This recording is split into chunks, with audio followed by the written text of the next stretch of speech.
1995, I moved back to St. Louis. I met a young man. He worked for Freeman Bosley in the mayor's office, and he was kind of getting vilified for use of his cell phone. And he explained to the world that that cell phone was keeping him in connection with gang members and people who were in trouble on the streets. And he told me that there is a problem in St. Louis with violence and gangs, and it's only going to get worse if we don't address it seriously right now. Once again, that was in 1995, and that young man was James Clark, who is now the Urban League Vice President of Public Safety and Community Response. You see him, unfortunately, a lot of times on television when there's some bad events going on, but you are everywhere, and you work so hard to try to make our community safe, and you're fighting drug abuse, and you're fighting violence, and man, it's a 7-day, 24-hour job, isn't it? Yeah, no, first, thanks for having me. It's actually an honor to be here with you and Ray, two media juggernauts.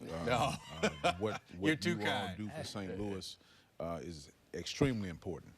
But, you know, I was blessed to work in the mayor's office for 4 years and understood that we had to really champion for the neighborhood residents that had not been given a voice, and really that's what Freeman charged us to do.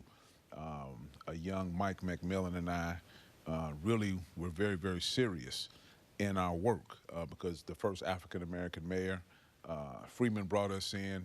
I was 22, Mike was probably 19 or 20, and we said that we're going to do our best every day. It was very, very challenging. But we thank Freeman, and we're both loyal to Freeman to this day because he gave us the opportunity to serve. And Mike and I were very, very intentional to do our very best for the citizens of St. Louis. Okay, and for those of you who don't know, Mike McMillan has now gone on to be president and CEO of the Urban League, served in office also after working with the mayor. Tell us about the job that you're doing now and your responsibilities. Currently, I serve as the Vice President of Public Safety and Community Response for the Urban League of Metropolitan St. Louis.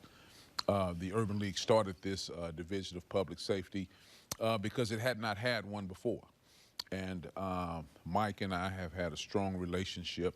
The board at the Urban League felt as though it was time, while the Federation of Block Units has been there. That's the oldest department within the Urban League. Mike invited me to join the Urban League team, and I knew that we had to take a very neighborhood approach, that for too long, social service organizations, Ray, have just been kind of hydroplaning over the problem. We've studied the problem, we've studied crime, we've studied violence, and it's become too academic, where it took them 25 years to deduct that the root cause of crime and violence is poverty. But I was born poor. I was born in the Jeff Vanderloo neighborhood, but we were not violent. So the root cause of crime and violence is lack of resources and lack of exposure. So my whole brand is to focus on what I call the NPL, the neighborhood, the front porch, and the living room.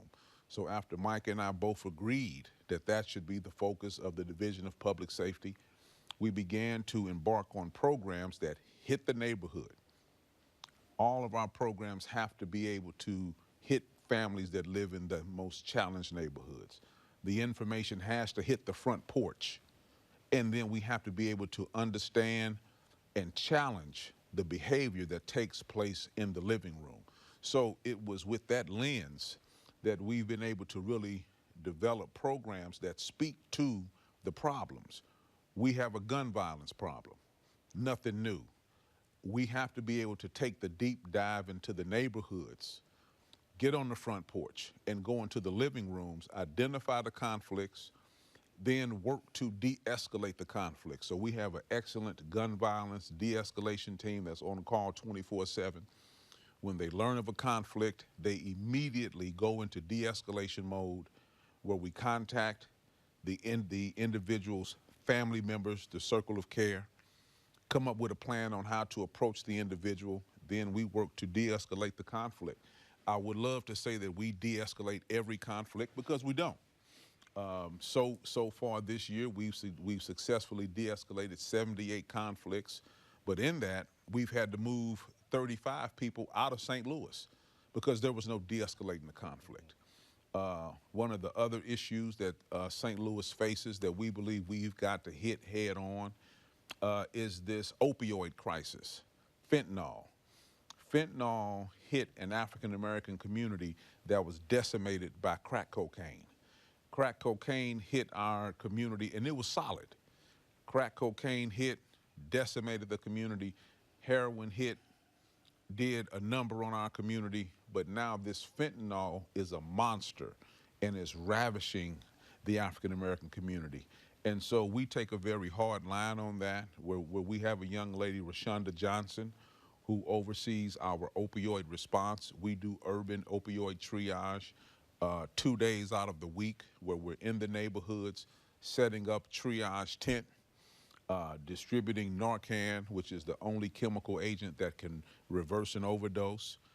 We provide food, we provide toiletries, we do health screenings through a partnership with CHIPS. And if a person is ready to go into rehab, we have a partnership with BASIC, where we're able to get an individual into rehab normally within 48 to 72 hours.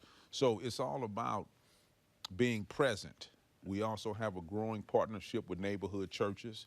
When you look at the neighborhood church, it's the #1 populated institution in every neighborhood. So we're very intentional on coming up with ways to involve the neighborhood church and bring resources to families through the neighborhood church. Puts us to shame, doesn't he, Ray? Yeah, well, well, James, first of all, thank you for the kind words. Yeah. I was actually already old when you were in Freeman's I was office. too, yeah. That was No, old. but I Ray, was you were old. rocking the That's Riverfront Times. But thank you for the kind words. How do we balance the need to fully, well, you were so eloquent, to understand the scope of the tragedy we have, but at the same time not have people give up on it? People from outside, be it the state, city, county, other places. How do we balance that? Well, Ray, first we've got to understand that we've reached a point of what we call analysis paralysis. Totally frozen. We don't in need the any more state. studies. We don't need another study. We don't need we another all agree focus on that. group.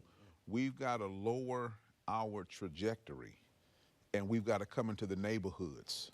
We've got to be on the front porch, and we've got to get into the living room so we can see the dynamics of the behavior firsthand. Not something that we read, we saw on a pie chart. That's where we come up with the most relevant programs. We developed the St. Louis Metropolitan Area Amnesty Program when I was with Better Family Life, because we were right there and we were helping people get jobs. And the #1 reason that they couldn't take a job, because they had outstanding warrants. So we developed a program to address that head on. When you're in the neighborhood and you're on the front porch and you're in the living room, you can develop the programs that'll immediately respond to the crisis. Right now, guys, we have been about 10 years behind this issue of violence. Just as you said, when I was in the mayor's office, I was able to say, this does not self-regulate. This mentality of violence will only get worse, progressively worse. And that's what's showing up right now. I love the major developments. I love what's going on in the Central Corridor. I think that that's important to the long-term stability of St. Louis. But I think that we have a human capital crisis. We have a human capital crisis, and it shows up in 12, 13, 14-year-old boys breaking into cars, riding around with AR-15s, and they're not afraid to pull the trigger. As long as we have that kind of mentality awry, all of the developments are threatened. All of them are. When you go into a home, when you're on that front porch or you're in that living room, who is most receptive? And is it the guardian or is it the kid a lot of times? You know, like I'm sure some don't want to listen to what you have to say. Who are the guardian or who are the parent? Is that a problem sometimes? Well, see, Ray, that's where our approach is. We don't deal with the entire St. Louis metropolitan area. We deal with very small, manageable swaths of land, about a 6 by 8 radius. and we deploy urban engagement specialists, trained, uniformed, disciplined men and women who come from the neighborhood. They understand the culture, and they're there consistently. So they walk the neighborhood consistently. They knock on the door consistently. So the mothers see them walking through the neighborhood almost every other day. And we want to get an assessment. We want to know what are the needs of everyone that lives in your home. 4118, 4119, 4121, 4123.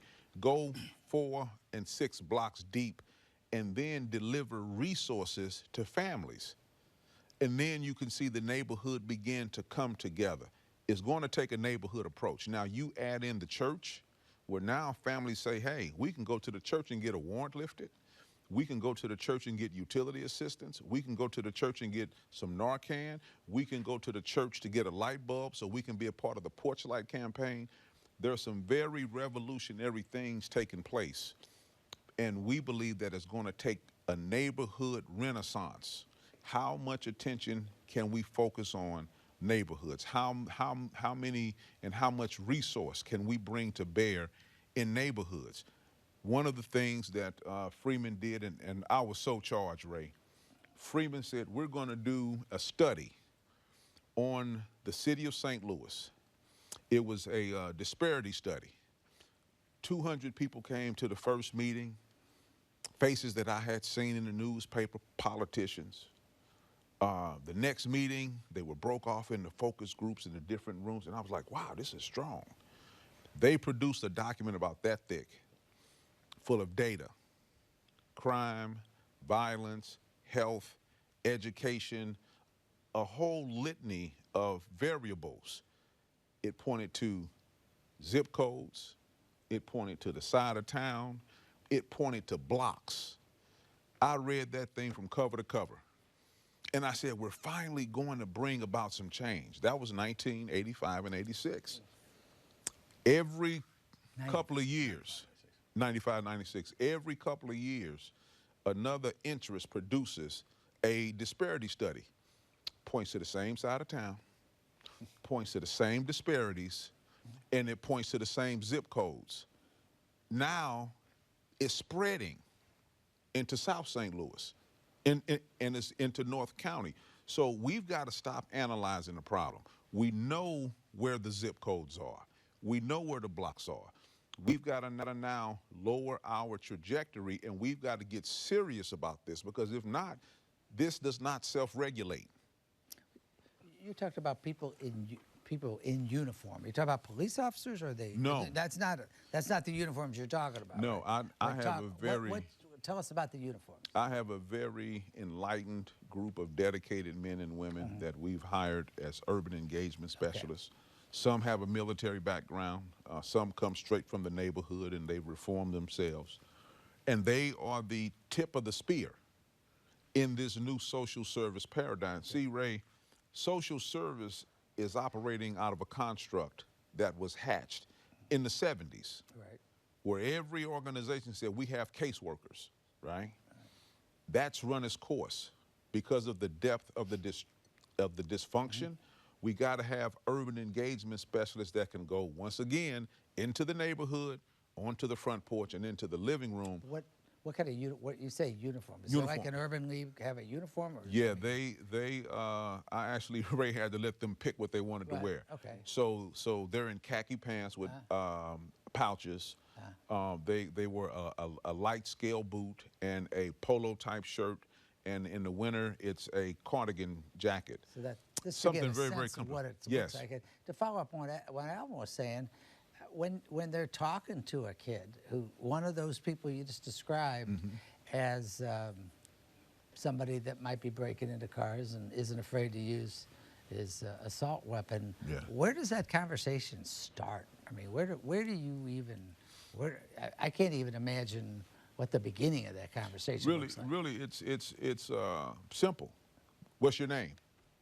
Where do you go to school? Where do you live? Take me so I can meet your mother. Then the conversation is had with the mother. Then over time, the trust is built. Now the young man, and now Ray, even the young woman, that's caught in high-risk behavior, they're now looking for the urban engagement specialist because now there's a friendship. Now we can begin to challenge the young man or woman's behavior and redirect them. But the first thing, you got to be present. Social service organizations cannot continue to serve the community and not be right at neighborhood level, because it's not like these guys come into St. Louis, fall out of a spaceship, break in a car and get back in the spaceship. They're walking through the neighborhoods at 1, 2, 3 o'clock in the afternoon, sober, looking for things to do. We've got to be there on the ground to build the relationships with them. And it's proven. Crime is trending down in all of our neighborhoods. We've got to get back to the basics. We've got to get back to the basics. Now, James, speaking of, you didn't just fall out of a spaceship, and you shared a story with me. Tell us about, you know, like where you grew up at and your journey to how you got to where you are today. Man, it was the best experience. I grew up in the Jeff Vanderloo neighborhood, and every day was a great day. We can play outside until the street lights came on. If I didn't have enough food in my stomach, I can say to one of my friends, hey man, I'm hungry. We would walk to their house. Mama, James hungry. Well, get that boy something to eat. There's something in the refrigerator. My mother, go find us some sugar. We'd go door to door to find some sugar. Our neighborhood was so cohesive. Then things began to change. We started having to sign in when we went to a program. Why we got to sign in? Social service became social science. They wanted us to sign in, and me and my friends, we were like, man, we aren't signing in. The older kids that used to get the jobs supervising us were the young men that came from the neighborhood. We knew them. When social science morphed, it was white kids coming into our neighborhood to oversee us. And the funder said, you got to sign in and you got to sign out. We ain't signing in and out. That's when we started smoking weed. That's when we started hanging out. And I saw the culture in the neighborhood change. So now I'm in high school. Now people are flashing guns. Now we have a basketball game. After the basketball game, it's a fight. Gunshots ring out. Now friends of mine are starting to go to jail. Some friends of mine are getting shot. So my junior year, I was like, James, you're not getting caught up in this. You're too smart to sell drugs.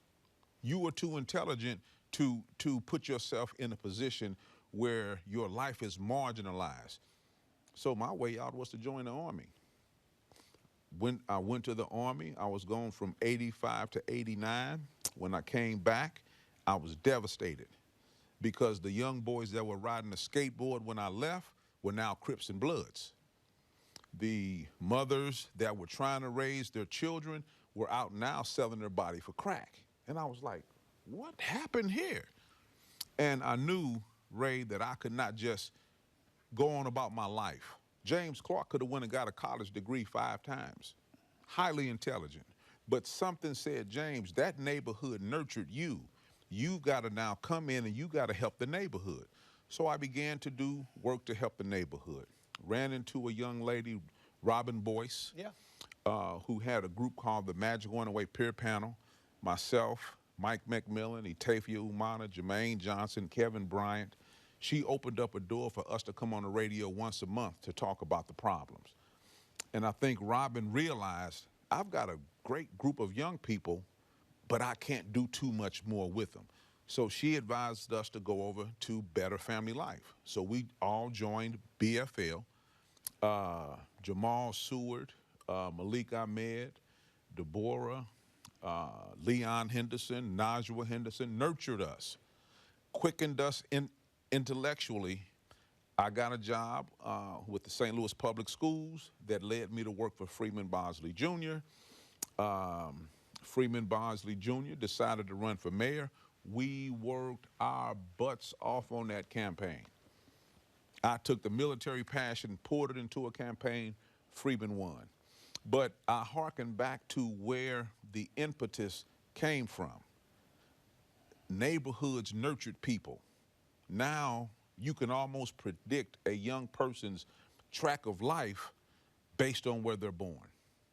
So we've got some very serious problems, and I just say it starts in the neighborhood. If we want to see St. Louis rebuilt, it's not going to be brick and mortar. It's going to be the human capital. What can people do to help you? I mean, what you're doing speaks for itself. What can somebody watching 9 PBS tonight? Yeah. And I don't mean any kind of help. Maybe help isn't. Let me rephrase that. What can people who are watching? What can they do to get involved and in some way make a difference? You know, Ray, it's on a couple of levels, several levels. One, those who provide the funding, right? It's time that we use that data to say, if I'm going to fund because we are in crisis now. This is not a surge in juvenile crime. This is the new norm. More and more juveniles are going to commit crimes. So we've got to say to organizations, if your organization is not in the neighborhood, on the front porch, and in the living room, we're going to have to redirect our funding, because we are going to be threatened by this behavior for decades until we can redirect the funding. So we're going to have to really analyze and make an emergency shift in funding, lowering the trajectory. Then we have got to be able to look at what skill sets people have. If you have a skill and you want to volunteer, of course you can come to the Urban League. We welcome volunteers. But the Urban League is not the end-all, be-all. We want you to find an organization that you feel comfortable with. If you're a member of a church, your church should be active in the neighborhood in which your church is located. We have a growing number of churches that we are mobilizing to bring resources through the church to the neighborhood families, Ray. So it's about how active can we be where the help is needed the most. Last time I saw you, James, Martin Luther King birthday. Yeah. And you had so much going on that day. I know food giveaway, and you were cleaning up the neighborhood, and so much was going on. But we had a conversation. I want kind of you share that. You talked about an MLK Day. It was trying to deal with the external impacting our neighborhoods, and you talked about the internal, and it was time. If MLK was with us today, what would he be saying? You know, I think that it's no doubt that if Dr. King was with us today, he would say to African Americans, our last challenge was external. Our current challenge is internal. As African Americans, we can no longer look externally totally for the solution. Over the last 5 years, we have really mobilized good to expose racism. We have mobilized to expose systemic racism in all of its forms and fashions. But we got to take some of that energy and say, okay, what are we doing to each other? What are we doing to each other? How are we treating each other? Because the 60s was the civil rights movement, but how are we violating each other's civil rights? Senior citizens can't even walk outside their front door and get exercise. We're violating each other's civil rights now. So it's going to take us taking a step back and taking a hard look in the mirror. If Dr. King were alive today, he would say, we've got to mobilize right now. We can't leave it for the next generation. We've got to draw a line in the sand. And I challenge people in my generation. We had it the best. We owe. We cannot take advantage of all the benefits that we got out of Jeff Vanderloo, Hyde Park, and other neighborhoods in the city and say we got ours. We benefited from what our parents and our grandparents left us. Now it's a war zone. We owe. It's time for us to give back. When you hear it's hopeless, when you hear people say that in elected office down in Jefferson City, and I know that you're going to go down there. You speak with them. You speak with the people who aren't friends in metropolitan areas. When you hear that, how do you respond? Well, you know, if I thought it was hopeless, I would give up. It's not hopeless, but it's going to take our concentrated focus. We have the brain trust. We have the resources. we have got to be able to really, what can we agree on? What can we agree on? We can agree we have a family crisis and we have a neighborhood crisis. We can agree on that across the board. We can agree that we've got to attack it right where it exists, in the neighborhood, on the front porch, and in the living room. That's where we've got to focus. St. Louis, we should be more like Denver and less like Chicago. We should be more like Seattle. They have crime and violence problems. We're not a big, we aren't big, and we know exactly where the neighborhoods are. There are about 15 neighborhoods in the city, 9, maybe 12 neighborhoods in the county, and 7 neighborhoods over in East St. Louis. That if we can focus on those neighborhoods, St. Louis becomes more livable in 5 years. But if we don't, St. Louis will become the next Detroit. Man, I forgot who our guest was. I think you were on one time, and the number got put out there that there's only like about 25 to 30,000 African-American teenagers in St. Louis and St. Louis County. Now, that seems like that's fixable. Our problems are fixable. Yeah. But we've got to focus on them. We don't want to focus on them. For some reason, we want to have narrative, we want to have data, we want to have focus groups, we want to publish, and people have gotten wealthy talking about the problem. James Clark wants to spend his time pointing at the fire. Pointing at the fire. We've got to be able to break through this tier, stop the hydroplaning, and let's go straight to the bottom. This man gets to the bottom line. I love you very much, man, brother. Thank you for hanging out with us tonight, Oh, man, I wish we could go longer.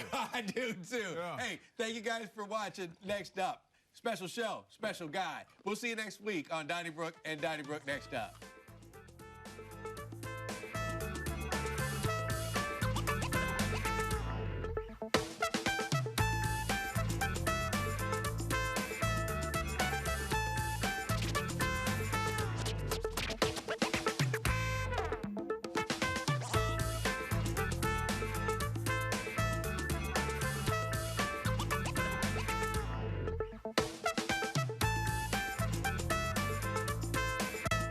Donnybrook is made possible by the support of the Betsy and Thomas Patterson Foundation and the members of 9PBS.